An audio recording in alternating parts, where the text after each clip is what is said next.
Nayagarh ओडगाँ block रंगणीपाटଣା गाँव में professor Radhamohan एवं तांकर झील साबरमती को चलित वर्ष पद्मश्री सम्मान पर मनोनीत रंगणीपाटଣା गाँव 1968 जन्मग्रहण कर साबरमती रोहिबा अवस्थित संभव अनुष्ठान सह जड़ित हुई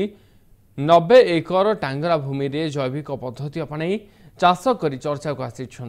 एसत समाज सेवा और नारी सुरक्षा से 2017 राष्ट्रपति रामनाथ कोविंद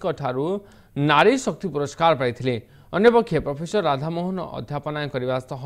2005-6 ओडिशार प्रथम सूचना कमिशनर भाव में कार्य करिथिबा एवं अमेरिकार ग्लोबल रोल ऑफ ऑनर पाइथिबा तांकर झियो साबरमती सूचना दैछंती। पद्मश्री पाइथिबा खबर शुणी साबरमती अत्यंत खुशी थिबा कहवा सहित से पुरस्कार नुहे प्रकृति को भल पाती बोली कहते। मु शुणा पाइली जे जैविक चाष बोली मिली। हाँ एठी जो जगार आम कम करुचु नयगढ़ जिलार ओडगाँ ब्लॉक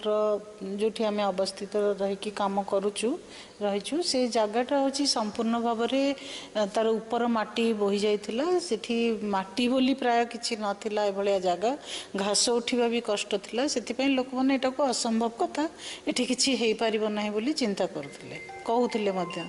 अधिकांश लोक हम कहले मानकर मुंड खराब एठी आसिकरी जैविक चाष कथा कहउचंदी एटा 30 वर्ष तळर कथा तो आज भी जो लोक मानुना 30 वर्ष तले चिंता करंतु ए कथा को पागलामी भाविबा छड़ा किछि नथिला तो सेठी आम प्रयास करिकी आज 1000 रु अधिक प्रकार गछपत्र करिपारिछु। ए गला वर्ष 500 भेराइटीर देसी धान चाष करथिलु ता व्यतीत 100 रु अधिक प्रकार पनीपरिबा और अन्य विभिन्न प्रकार फल गछ जंगल जात गछ ए सब रहिछि। कष्ट करबा पड़छि माने आपण प्रकृति संगे काम कले तो कष्ट निश्चित भाव में पड़िबो।